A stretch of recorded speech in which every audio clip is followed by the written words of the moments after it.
Hello and welcome to Rehab Reels, conversations on physical medicine and rehabilitation, hosted by Dr. Gwen Sowa. My name is Andy Ziegler with the University of Pittsburgh and UPMC. I'd like to welcome everyone joining us today for a special presentation on advances in biomedical engineering and neuroprosthetics with Dr. Lee Fisher. You may submit questions for our presenters through the Q&A feature on your screen. We will do our best to get to as many questions as possible during the allotted time. Our series host, Dr. Gwendolyn Sowa, is the endowed professor and chair of the Department of Physical Medicine and Rehabilitation at the University of Pittsburgh School of Medicine and is the director of the UPMC Rehabilitation Institute. Our featured guest this evening is Dr. Lee Fisher, a researcher and assistant professor in the Department of Physical Medicine and Rehabilitation at the University of Pittsburgh School of Medicine. Dr. Fisher completed his doctoral studies in biomedical engineering at Case Western Reserve University in 2012.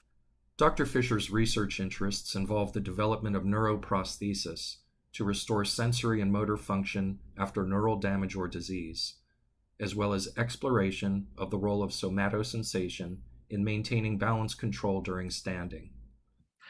Dr. Sowa and Dr. Fisher, thank you so much for being with us today.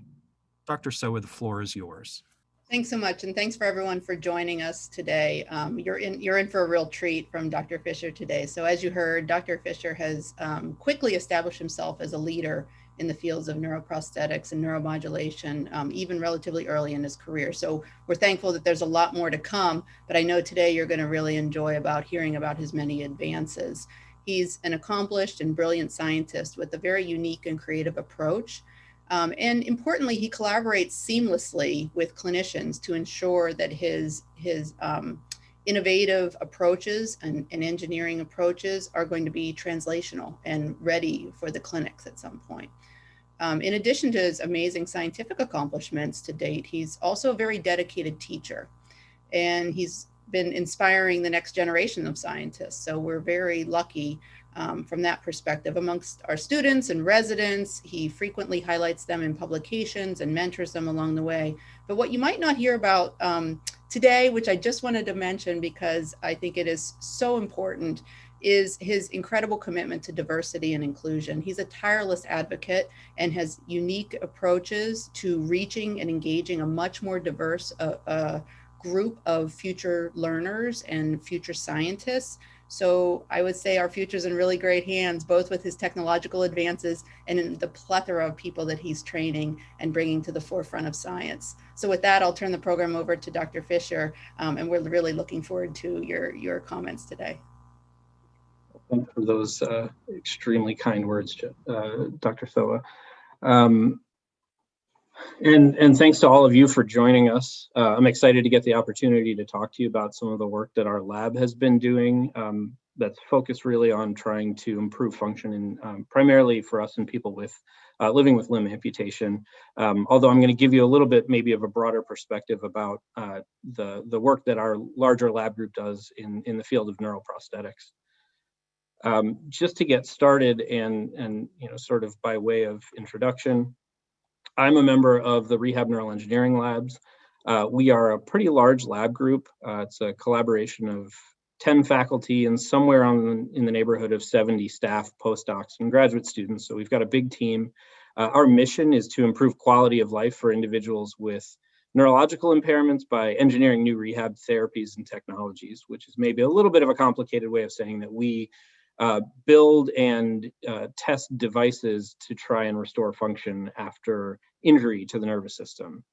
So we're, as I mentioned, a large collaborative team, and we span a large variety of disciplines.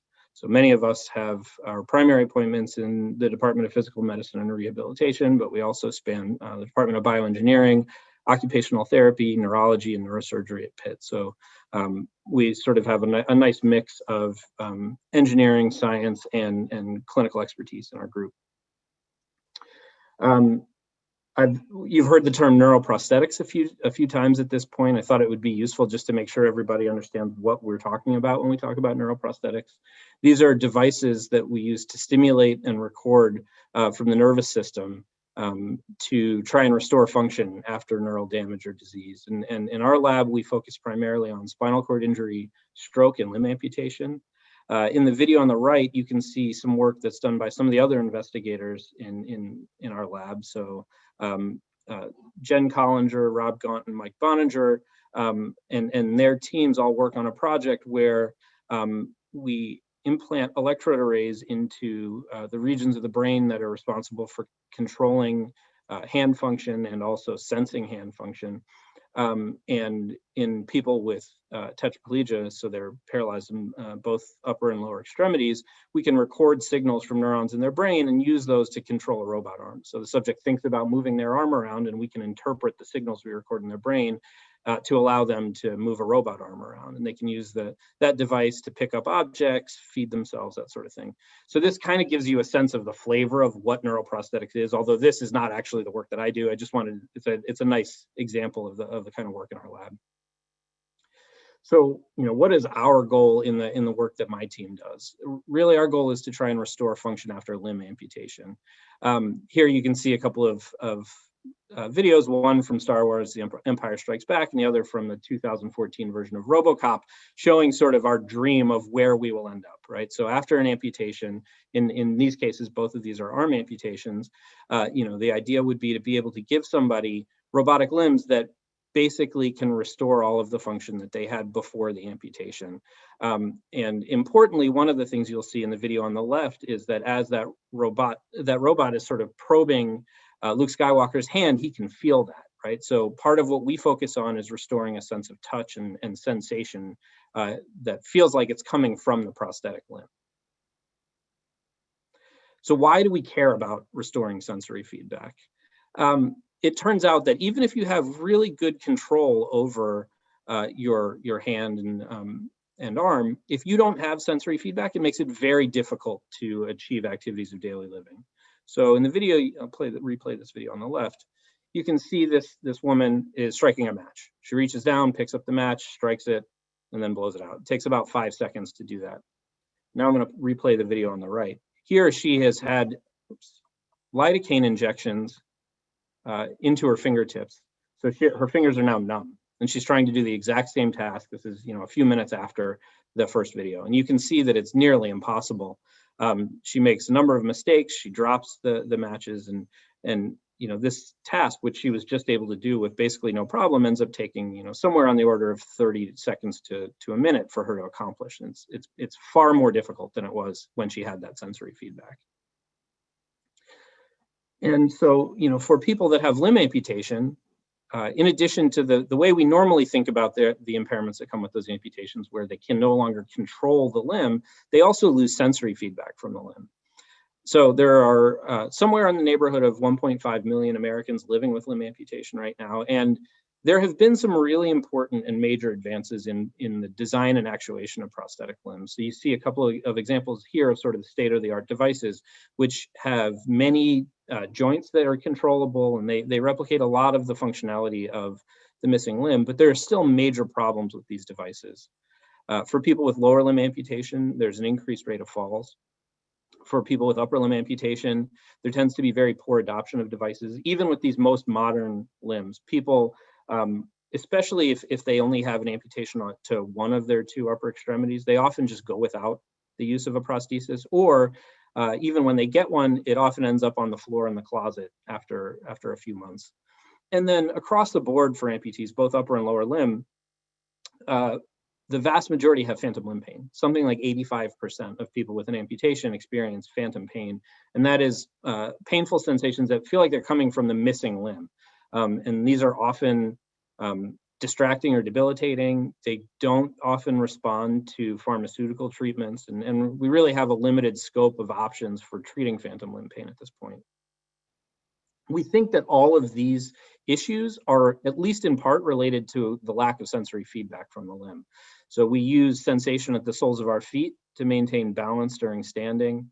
Part of the reason that we view our hands as our own is that we have a sense of touch from them. And so people with upper limb amputations often report that their prosthetic limb feels more like a tool rather than a part of their body. And there's some evidence that phantom pain, at least the initial reason it starts, is that your brain has this mismatch between the things it's trying to do and the sensations it's getting back from the limb. Sometimes people have phantom sensations that don't really correspond to anything that the limb is doing, or if they are attempting to make movements with the limb, they're not getting the feedback that the brain would expect, and that mismatch sort of leads to this pathology of phantom pain. And so we are aiming to affect all of these things by trying to restore sensory feedback from the missing limb and really from the prosthetic limb. So how are we going to go about doing that? The approach that we've chosen to take is by trying to use electrical stimulation of the spinal cord and the sensory nerves as they enter the spinal cord to produce sensations that feel like they come from the missing limb. So for people with upper limb amputation, we're trying to target the C6 to C8 spinal cord, which, as you can see, innervates the thumb and the hand and forearm. For people with lower limb amputation, we try and target the L4 to S1 cord. So C6 to C8 is cervical, that's in the neck. L4 to S1 is lumbosacral, so that's down at the low back. L4 to S1 those are the nerve roots that cover the shank and foot. And so we want to see if stimulating these structures can produce sensations that feel like they come from the missing limb. So part of the reason that we chose these structures is that there are clinically available techniques that are sort of readily available for stimulating them. So as Dr. Sowa mentioned, a lot of our work is highly collaborative with physicians in our department and others. I work very closely with Dr. Eric Helm, who is a physiatrist and pain medicine physician. And as part of his clinical practice, he uses spinal cord stimulation to treat pain. So typically, spinal cord stimulation using devices like the two you see in the middle is used to treat intractable back and leg pain, not necessarily amputation-related pain. And these devices are implanted in somewhere between 25 and 50,000 people per year for treatment of pain. Before somebody receives a permanent implant of one of these devices, they undergo a temporary trial phase that usually lasts between 1 and 4 weeks. The trial phase is an outpatient procedure where, as you can see in this video, the patient is laying face down. A local anesthetic is applied at the site where the electrodes are going to be inserted. A needle is inserted down into the space between the spine and the spinal cord. And then the device is fed through that needle and can be steered into the location that we want to target with stimulation. Typically, the electrical stimulation generates what's called a paresthesia, which is like an electrical buzzing sensation. And at least for the traditional use of spinal cord stimulation, if you can make the paresthesia feel like it's coming from the same location as the pain, that's when you get pain relief. And so during these trial procedures, the back end of the lead with the connector on it is coming out through the skin. It's connected to an external stimulator, and the patient is usually sent home for between 1 and 4 weeks with a little belt-worn stimulator to see if they get pain relief. And then if they do, they then would consult with a surgeon for a permanent implantation of these devices. And so this technique we thought was a great opportunity for us to use this sort of approach to try and stimulate the spinal cord to see if we could restore sensory feedback. I'll go into a little bit more detail about exactly how we do that, but it really is based on these approaches that are used in thousands of people a year. So the overall goals of our projects are, as I said, to improve function with people with for people with limb amputation. And the way we want to do that is by restoring sensory feedback from the prosthetic limb. So we want to use sensors on the prosthesis to control stimulation and thereby to control the kinds of sensations that the person is feeling. So you can imagine for an upper limb hand prosthesis, we can use sensors in the fingertips to measure pressure as that hand is grasping that fork. And then we can control the electrical stimulation so that the person with the amputation feels pressure in their own fingertips. So essentially, whatever we measure that the prosthesis is doing, we provide that feedback so it feels as if it's coming from the prosthesis for the user. Similarly, for lower limb amputation, we can put an insole, a sensorized insole in the shoe, and use that to measure pressure under the foot so that, for example, when the heel contacts the ground, we measure that pressure under the heel and we stimulate on an electrode that produces a sensation of pressure in the person's heel. So our goals are for people with upper limb amputation to achieve dexterous hand control. So we want them to be able to manipulate objects and do things they wouldn't be able to do without the sensory feedback. And then for people with lower limb amputation, we want to try and improve their posture and balance. And again, across the board, our goal is to try and relieve phantom limb pain. So I'm going to do a little bit of a deeper dive into the two different projects that we've been working on here. I'll start off with our project that's been focused on restoring sensation in people with hand or arm amputation. So here again, we're placing electrodes near the cervical spinal cord and the neck, targeting the C6 to C8 region of the spinal cord. We keep the devices implanted for up to 29 days. And rather than sending people home with the stimulator, we bring them into the lab for testing 3 to 4 days a week. So you can see on the right an example of an X-ray where we've implanted these devices in near the spinal cord in somebody with a limb amputation. So now I'm going to play a video for you. Hopefully the audio will work for you. This is going to show you basically one of our subjects talking through her experience in the study. I've been without my arm about 3 or 4 years. I don't like to remember the date because it's not fun. I had an infection and they were unable to fix it, so they had to amputate. I woke up and I didn't have an arm. This study is supposed to be to see if they can get natural feelings and be able to get the prosthetics to respond to people. They put 3 leads into my back, I guess into the spine area. It was not painful at all. It's just that you have to hold still. And I found that the worst part because I don't hold still very well. But it didn't hurt. They work things out on the computer to try to do mapping and figure out exactly what's connected to what, where it comes out. They have a little tablet and you get to draw where the sensations are.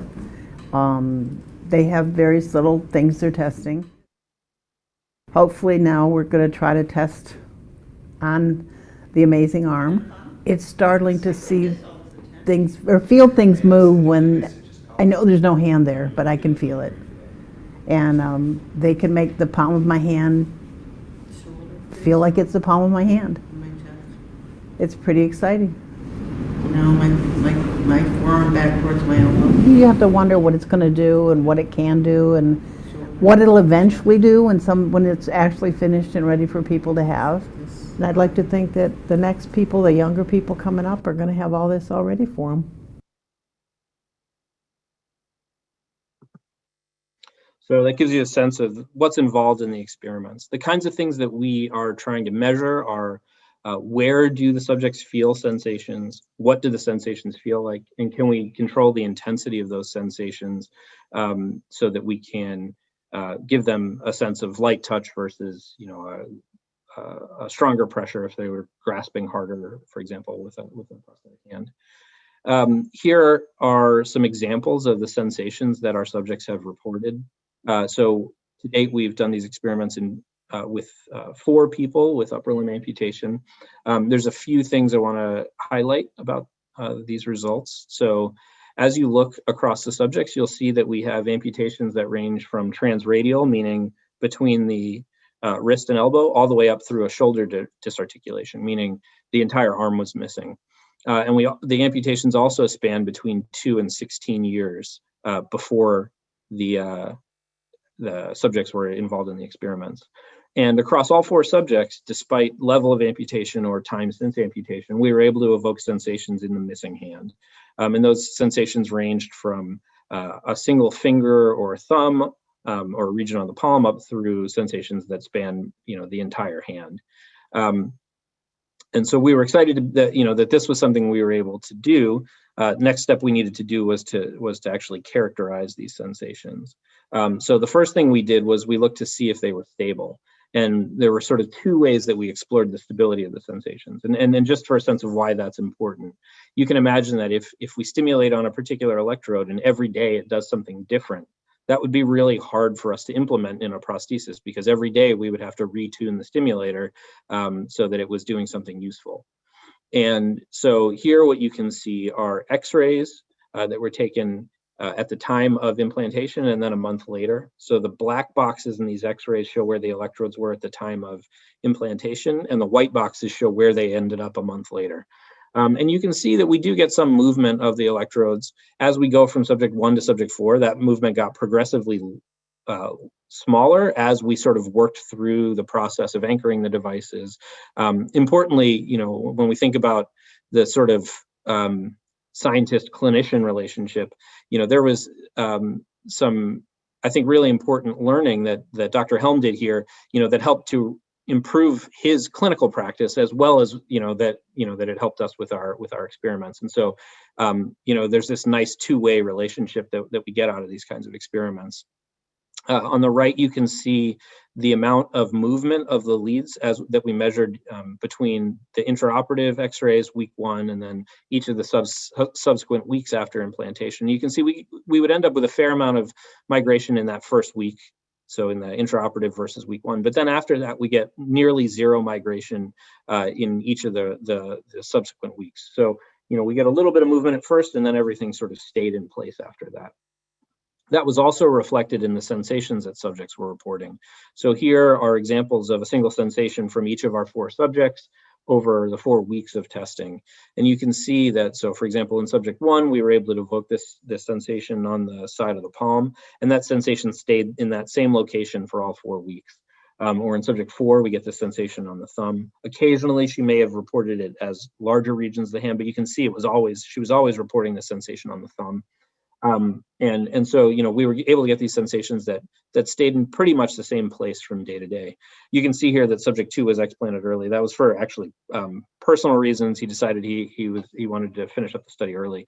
But even there, we still were able to see some stability in the first part of the study. So the next thing we asked about was the modality of sensation. So what does the sensation actually feel like? Here is a word cloud, which, the larger the word is, the more frequently a subject was reporting it. So you can see that this particular subject often reported pressure as the sensation that they felt, but also electrical needles. Those are those sort of paresthetic sensations that we would expect to see, but there were some naturalistic sensations here as well, pressure and vibration. When we look across all 4 of our subjects, here are these the way that you read these pie charts is that we've sort of broken it down by color. So the blue sensations are ones that were paresthetic, so they were like a buzzing sensation. The reddish orange sensations are ones that were more natural, like touch, pressure, movement. And then the gray sensations are some combination. The subject was reporting both a buzzing sensation and a naturalistic sensation at the same time. And so what you can see is there's a lot of variability across subjects. Subject 1 reported mainly paresthetic buzzing sensations. Subject 3 reported mainly naturalistic sensations. And then subjects 2 and 4 had more of a mix of natural and paresthetic sensations. And this is really a big area of future work for us, is trying to understand how do the parameters of the stimulation that we control, how do they relate to the types of sensations that the person is feeling. So, as I mentioned, our goal is really to be able to have the subjects achieve tasks that they would not be able to achieve without the sensory feedback. And so one of the sort of simple ways that we've done this so far is to have a subject control the prosthetic limb while blindfolded and with noise-canceling headphones, and then use objects of various stiffnesses and see if the subject could identify how stiff or soft those objects are. And so that's a task that you really can't do without sensory feedback. And so we're recording signals from the muscles in the residual limb. So when the subject wanted to close the hand, she would contract her forearm muscles, and that would cause the hand to close around the object, and then she would receive sensory feedback, and she would have to tell us what the stiffness of the object was. So here you can see an example of the subject doing this task. So you can see as she contracts the muscles around the elbow, the fingers close on the prosthesis. So this is a hard object. You'll see in a second that I think we have a caption here that she says hard in this case. There you go. And so what we were doing is measuring how frequently was she able to get the task right. So actually in this case, this is a medium object, and I think she got this one wrong. She says that it's hard. And so the way that we quantify that, you can see over on the right. what we have here is a grid where the columns show what the object actually was. So was it soft, medium, or hard? And the rows show what the subject said that it was, soft, medium, or hard.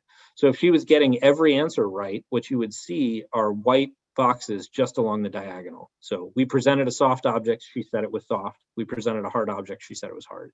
And any sort of coloration that's off that diagonal corresponds to her getting the answers wrong. If she was doing this completely randomly by chance, you would expect her to have 1/3 of her answers in every one of these boxes, basically. And what you can see is that she's not perfect. She does have some off-target answers, but more often than not, she's answering correctly. So you can see there is that diagonal where most of her answers are along that diagonal, meaning she's getting answers right most of the time. So this is certainly not a perfect demonstration, but for us, it was a nice first demonstration that she was able to use the sensory feedback in a task that would have otherwise been completely impossible without the sensation. So as I mentioned, we're also focused on trying to restore sensation and improve function in people with lower limb amputation. And this is a little bit of a newer project. Here again, we're trying to stimulate the lumbosacral spinal cord, so L4 to S1. You can see again an example of an X-ray with some of these electrodes implanted at that location. Again, we're doing these implants for up to 29 days. We bring the subject into the lab for testing 3 to 4 days a week. So now in that study, we've done these procedures in 2 people both with transtibial amputation, meaning an amputation below the knee but above the ankle.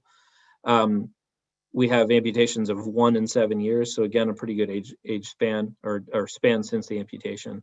But one of the most important things to mention here is that subject 1 on the left had a dysvascular amputation as a result of diabetes, whereas subject 2 on the right had a traumatic amputation. So these are very different causes for these amputations and very different clinical considerations for these 2 participants. But again, in both subjects, spinal cord stimulation evokes sensations in the missing limb. So you can see they're drawing around the toes or the side of the foot.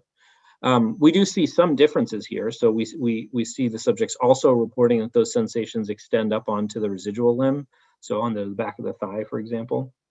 It's a little unclear why that is. It may be differences in the anatomy between the cervical and lumbosacral spinal cord, or it could be maybe related to sort of sensory remapping that maybe happened after the injury. So this is an area that we're also still digging into to try and understand how is this happening, and then potentially how can we make the sensations more focal so that they're just experienced in the missing foot. So here again, our goal is to try and improve function. And so what we do is we have a sensorized insole that we place in the shoe. We measure pressure under the foot with that insole and use that as a way to control stimulation amplitude that we deliver through the spinal cord stimulation electrodes. So here is an example of a subject walking with the sensory feedback turned on in real time. So you can see over on the right, that tablet is showing the signals we're recording from the insoles in the shoes. That blue line in the background on the right is the stimulator. So that, as you can see, as it goes up, we're stimulating, and as it goes down, we're turning stimulation off. And so that's happening, that's being modulated in real time by what the subject is doing as he's walking back and forth in this walkway. So we use a variety of different tests to measure balance control. One of them is known as the sensory organization test. So this is a clinical measure of balance function, and it's designed to separate out how much somebody is relying on their somatosensation, so their touch sensation under their feet and their proprioception, their joint angle sense at the ankles, versus how much they're using their vestibular system and their inner ears or their visual system to maintain balance. And so the task includes a variety of different conditions where that visual surround is rotating or the support surface is rotating around the ankles. And using these different conditions, you can separate out how much they're relying on these different sensory modalities. And so one of the really interesting things that we've seen here is shown in these figures. So these are 3 different trials. In this case, I believe this is the subject with eyes closed. And what you're seeing, the blue dots are when the stimulus pulses are being delivered. The solid gray line is the pressure we're measuring under the toes, and then the dotted line is the threshold we set for when we turn stimulation on. So anytime that the plantar pressure signal goes above that dotted line, we stimulate, and when it's below that line, we don't stimulate. And so if you look at trial 1, you can see there's a lot of variability in the signal to start with. So the subject's plantar pressure is going up and down, and that corresponds to a lot of sway. And then as they get further into the trial, you can see they start to steady out, and they steady out right at the level where the stimulation is turning on. As we moved on to trial 2, you can see again the same thing happens. There's a lot of variability, and then within about 12 seconds, they stabilize, and this time they stabilize to just below the threshold for turning stimulation on. So they're using that stimulation basically as a boundary to tell them that they're leaning too far forward. If they feel a stimulation on, then they lean back a little bit. And then when we get to trial 3, you can see that they're doing the same thing, but this time much more quickly. So they reach this equilibrium state within the first 3 seconds or so of the trial. So you can see it looks like there's actually maybe some learning happening here, where the subject is learning how to use the stimulation in a way that helps to reduce the amount of postural sway during this trial. So again, there's a lot of work still left to do here for us to really demonstrate these effects, but we're in the early days of these experiments, but still really excited to see that we are able to have effects on the use of the prosthesis here. So the final thing I wanted to talk about is, I mentioned at the beginning that most people with an amputation experience phantom pain. And in fact, of the 6 participants that we've had across the 2 studies so far, 5 of them came into the study reporting substantial phantom pain. So one of the ways we characterize pain is using this questionnaire called the McGill Pain Questionnaire. It's a multifaceted questionnaire that captures not just how intense is their pain, but how frequent is it, how emotionally disruptive it is, and it gives you a good sort of well-rounded sense of how their pain is impacting them. And so we do that questionnaire at baseline before our implantation, weekly during the implant, and then again at 1 month after we remove the devices. And what you can see here for these subjects is that all of them start off with fairly high pain scores, ranging from around 30 to about 50. And those are pretty high McGill pain scores if you're familiar with that questionnaire. And I guess the other thing I should mention is that a 5-point decrease in McGill is considered a clinically meaningful decrease in their pain. And what you can see is that for every one of these subjects, they experience at least a 5-point decrease in their McGill scores during the study. And in fact, for 3 out of the 5, we see as much as a 20-point decrease in their McGill scores. So that's a very substantial decrease in pain during the study. I certainly don't want to overstate the implications of this, but it's at least a good sign that we may be having an effect on reducing their pain. As far as what happens after we remove the devices, you can see there's quite a bit of variability. Some subjects, their pain stays down, others it goes back up. And this is another area where we're still doing a lot of active research. So with that, just to summarize, what our goal here was to try and use spinal cord stimulation to help improve function for people with limb amputation. We've shown that lateral spinal cord stimulation can evoke focal sensations in the amputated hand and foot, so we can get sensations that feel like they just come from a finger or just the toes. We've shown, at least in early experiments, that sensory feedback can be incorporated into the control of a prosthetic limb, and it can help to improve the use of a prosthetic limb for subjects to do tasks they wouldn't be able to do otherwise. And then finally, and maybe even most importantly, we're showing that we can achieve reductions in phantom limb pain with electrical stimulation of the spinal cord. So with that, I want to make sure to acknowledge the large team of people that have been involved in this project. It's a big group of graduate students, postdoctoral scholars, engineers, clinical coordinators, and faculty that are all involved in this work. It's a huge team effort. And I also wanted to acknowledge our funding sources. We've gotten some substantial funding from DARPA and NIH to support these efforts, and we certainly wouldn't be able to do this work without them.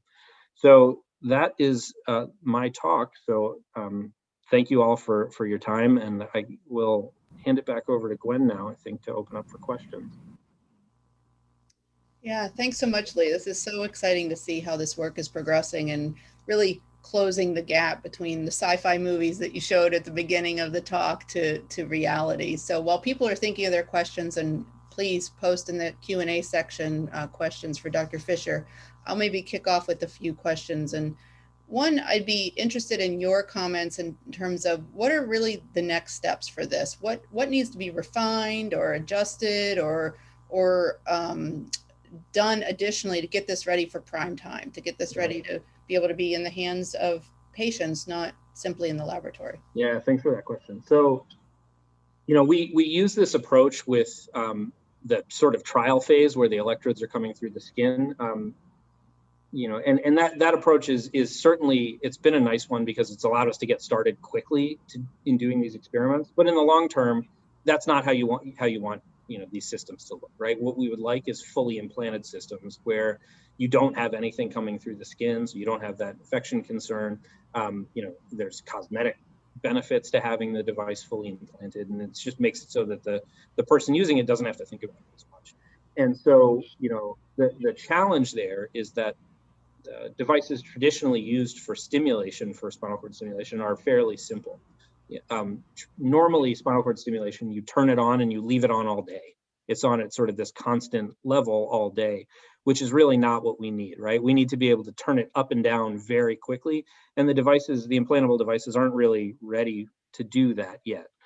So the good news is there's a number of companies that are working on sort of next generation devices that will be able to do those sorts of things, and we're kind of waiting on them right now. But that's going to be, I think, the big leap is when we can use those fully implanted systems and really move into being able, part of the challenge here too is we're limited to about a month, right? So that means that we have to cram in a lot of experiments in a very short amount of time, and it sort of limits how much we're able to really get done in that science. And so once you get to the point where you have an implant that's in, more or less indefinitely, it really opens up the kinds of things you can do, and it makes it easier to send people home with the system.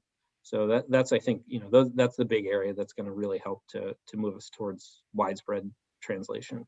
Yeah. What about other barriers? So I'm thinking more in terms of the societal piece of this, the, cost, Yeah, sure. availability of someone to fit them with such a device that is going to have such a high level of expertise and sophistication. So what other things might be hurdles that we have to get over and overcome before we can get this into people's Yeah, you certainly hit on a few there, right? So these implantable devices are expensive, and that's going to be a hard one for us to get around. The cost of the device itself, I think, will,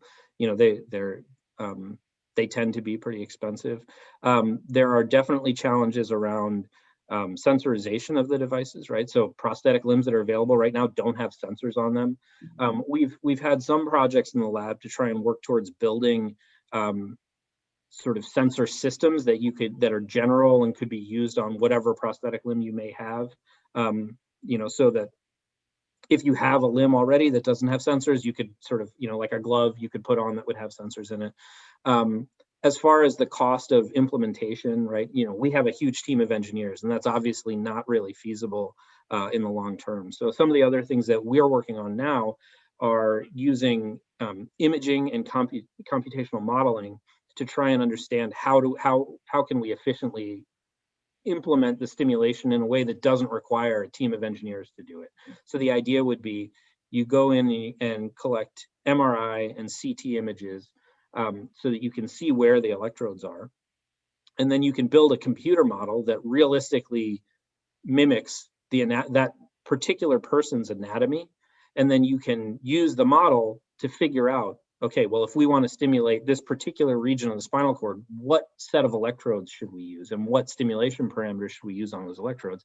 And so the idea then would be that you can basically do all of that stuff in an automated way that wouldn't require a team of engineers to actually achieve it. And so I think that would definitely help to bring down some of those barriers, so that, already the process of programming spinal cord stimulators involves multiple people right now just to get to the point where you can turn it on and leave it on all day. And so, what we want is to get towards automating parts of that process. But still with what sounds like a very much personalized and precision medicine approach. Yeah, that's absolutely the goal. Yeah, very, very cool. So there's a couple questions in the chat with the same theme. So I want to kind of paraphrase and hit on this. So one of the exciting advances, I think, is being able to do this with a minimally invasive technique. Yeah. So you don't need to get into the brain, into sensory cortex in order to have these effects. You can do this through a percutaneous procedure. But there are a couple of questions in the chat about, have you thought about even more peripheral methods stimulating a sciatic nerve or some other peripheral nerve to restore function or sensation? And what are the kind of the trade-offs with that compared to the technology you presented today? Yeah, absolutely. So we're certainly not the only group that's doing these sorts of things to try and restore sensation. And there are actually a few other groups around the country that are primarily focused on stimulating peripheral nerves to try and restore function. And I certainly, I think that their approaches are great. In fact, my PhD mentor is now one of the people that's doing that kind of work, stimulating the sciatic nerve to try and restore function in people with lower limb amputation. But I really do feel like there are some particular advantages to our approach. So first of all, for people with high amputations, peripheral nerve stimulation is not going to be an option, right? So you have to have some portion of the peripheral nerve intact in order to be able to stimulate it. And so for people with a shoulder dysarticulation or hip dysarticulation, or even proximal transhumeral, transfemoral amputations, you're going to be pretty limited in how you can access those peripheral nerves. But then the other thing is, it is this sort of issue around the translatability and feasibility of doing these things, right? So, using a device that's already implanted in 50,000 people a year, part of what comes along with that is a massive infrastructure of physicians that know how to use these devices already, right? So they already know the techniques for implanting these things, whereas wrapping an electrode around a peripheral nerve, or like a cuff electrode, or inserting devices into the peripheral nerve, it's just really not as commonly done. And it doesn't mean it would be an impossible barrier to get to the point where a lot of physicians are trained to do these things.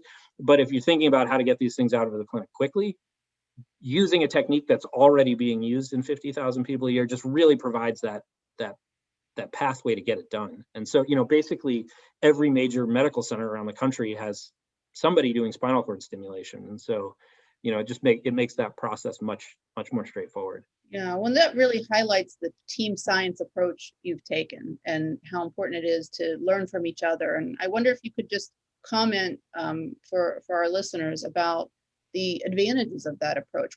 I'm sure you learn from each other iteratively throughout the process when you have engineers working with clinicians and other types of scientists. So talk about that a little bit. Yeah, absolutely. Yeah, it's interesting. The things that we think are going to be hard are always the things that I find that the physicians think are going to be easy. And the opposite is true as well. The things they think are going to be harder are things that are very easy for us to do. And so it's interesting figuring out where those barriers are and how do you get past them. So, for example, for us, just the idea of being able to do spinal cord stimulation, I was sort of, when we started down this pathway, I was sort of loosely aware of these things, but not really that familiar with them. And, but then we started talking to, some of the physicians in the department, including Dr. Helm, and it really became clear that this was really a very feasible way to get this done. On the other side, one of the things that we've also been exploring is what's called DRG stimulation, so dorsal root ganglion stimulation. So as the nerves are sort of coming towards the spinal cord, there's this enlargement right before they project down into the sensory neurons project into the spinal cord. And that stimulating that structure, the DRG, has some particular advantages. It is a little bit of a tighter space, which means that if you put an electrode there, it's less likely to move. There's some evidence that you may be able to get more focal sensations if you stimulate at that location. So there are devices right now that exist for doing DRG stimulation. And so there's some potential advantages, and we've been exploring that as an option. But when those devices first gained approval, it was incredibly difficult to get trained to be able to do that implantation procedure. It's a little bit more complex than a traditional spinal cord stim implant. And we were very interested in being able to look at them as an option, and Dr. Helm was interested in being able to use it as an option for his patients. But because of some of the connections we had with the medical device manufacturers, we were able to we were talking to people on the R&D side of those companies. He was talking to people on the clinical side. And on the clinical side, they had a waiting list that was maybe 18 months long. And by going through the R&D pathway, we were able to help get him bumped up the list so that he was able to start doing those implants faster. And so now that's actually part of his clinical practice, is that, he uses that DRG stimulation to treat pain. So you can get these benefits in both directions. I mean, not to mention that, we've been very fortunate to get some, pretty substantial research funding awards from the government that help to support, all of these different things together. So there really has been this nice sort of symbiotic benefit that we get.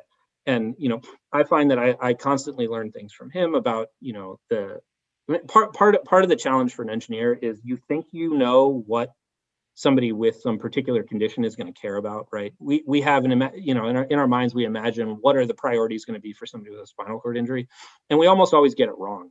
It's not until you actually spend time really working with these people that are living with whatever that condition is that you start to understand what are their daily considerations around these things, and it really kind of guides how you think about the engineering then.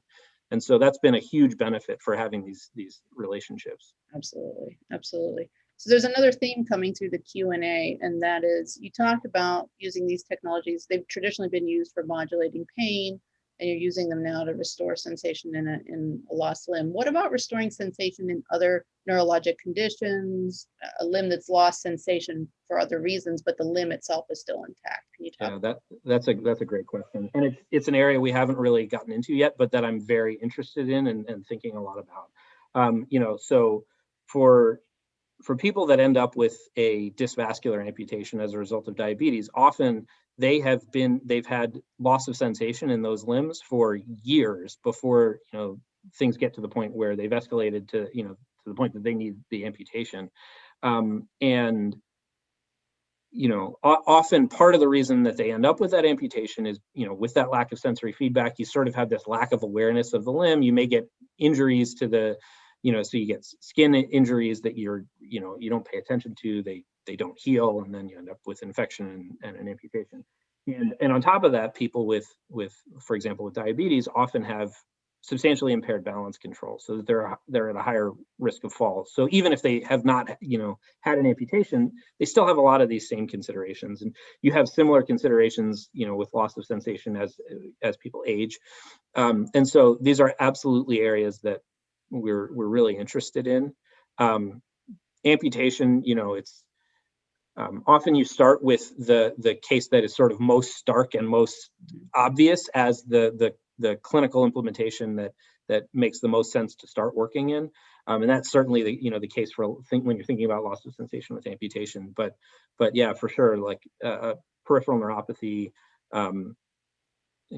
those sorts of conditions are absolutely an area of interest that at some point I want to get into for sure. So what do the patients report? You talked about the different types of sensations they report, but how do they experience it? Do they like it? Are they surprised by it? Yeah. Are they disturbed by it? What does it feel like for them? And how much do they accept this different type of sensation that's being created? Yeah. So one of the things, and again, this is something that until you really spend time with somebody with a particular condition, you may not consider, but people with amputations often, they just have sensation that feels like it's coming from the limb kind of all the time, right? And sometimes those sensations can be unobtrusive, but other times they can be pretty uncomfortable. Some people report that they basically, whatever, if they had a traumatic amputation, whatever the cause of that amputation was, like, so if they were getting, for example, if their hand was crushed in some machinery, they feel like their hand is being crushed all the time. And so often people do already have sensation. And so one of the interesting questions is, when we think about modality, right, we think about trying to restore natural sensation. Is that actually the right thing to do? Maybe really what we want is to restore a sensation that's salient, that's very obvious to them, and that feels different from the sensations that they're receiving as part of the phantom limb. So that's one of the considerations that I think until we started digging into this, it hadn't really occurred to me. But people often, there's a mix. So, and this is true in general with spinal cord stimulation. Some people, like when we generate these paresthesias, this buzzing sensation, some people really like it. They find it to be a pleasant sensation, and it helps to reduce their pain. And it's some people report it like as almost like a massage. Others find it to be very distracting, and they really don't like it. And so those people, it may be more important for us to generate, a more natural sensation. So it really depends on the person. One of the other interesting things that we've seen in the two participants with lower limb amputation, and it's only two people, so I don't want to make too much of this, is that when we first start stimulating, both of those subjects, we could not generate sensations in their missing limb at first.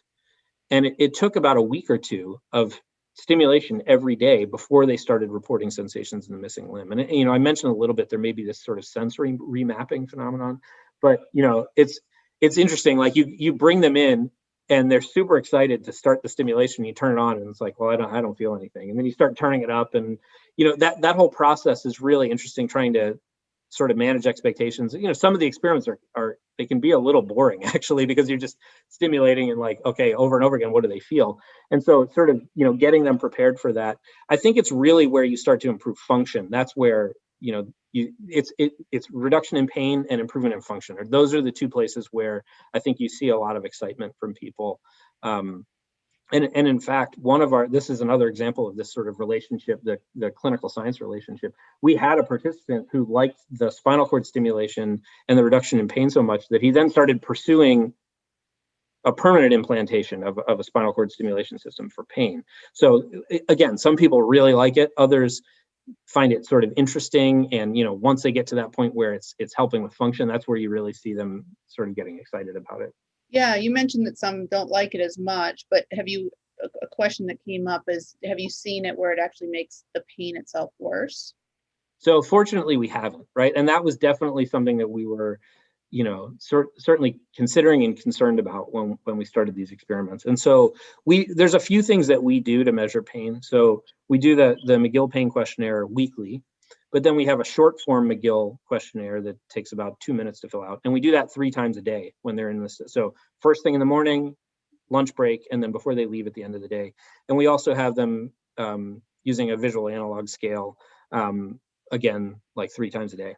And we look to see, is there any relationship between the amount of stimulation we're delivering and their pain, on like a hour by hour basis. And fortunately, we have not seen that their pain is going up or anything. We have had people say they were more aware of their phantom after stimulation, but not necessarily in a painful way. And again, when we, one of the things that we were concerned about is, are we going to create pain? And when we look at those McGill scores, we, maybe with the exception of some sort of, intrinsic variability, I think that you would expect to see with those questionnaires, we see these big drops in their pain scores over the study. So yeah, fortunately we haven't seen that effect. Yeah, well, it's important. Certainly, phantom pain is classically very hard to treat clinically, and it's something that patients experience chronically. Yeah. And can change over time. So there's an interesting question that came up about nerve regrowth and nerve regeneration, and how might that interact with this technology?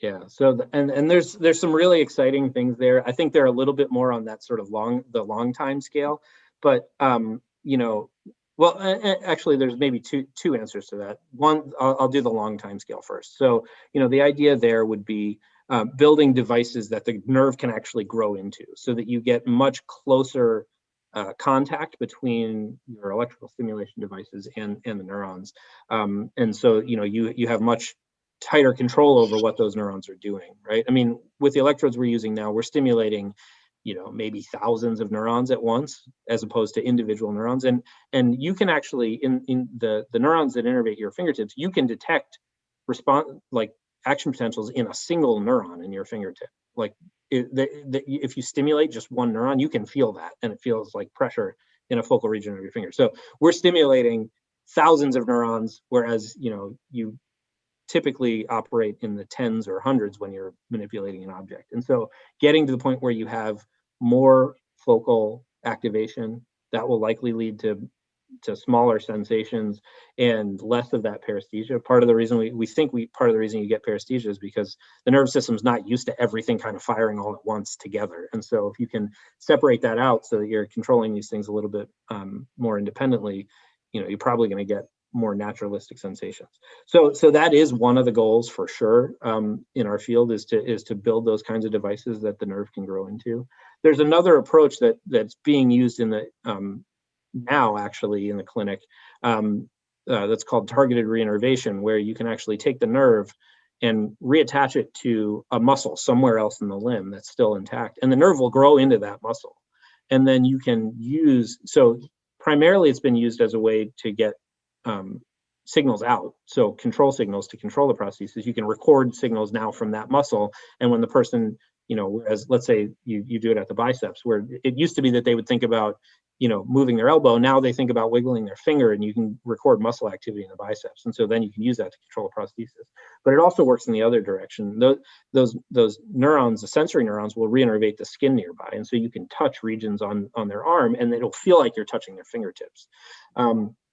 So there's some really interesting things that that can be done there.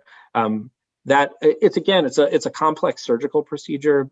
It's becoming actually more common now. There's some evidence that just doing a procedure like that can help to relieve phantom pain, and so there are certainly some institutions where that's becoming sort of common practice for, at the time of amputation, you just take the nerve and you put it into a muscle, and so that's a shorter term nerve regeneration, regrowth kind of techniques, and there's certainly some promise there too. Yeah, well, I mean, obviously all very delicate procedures.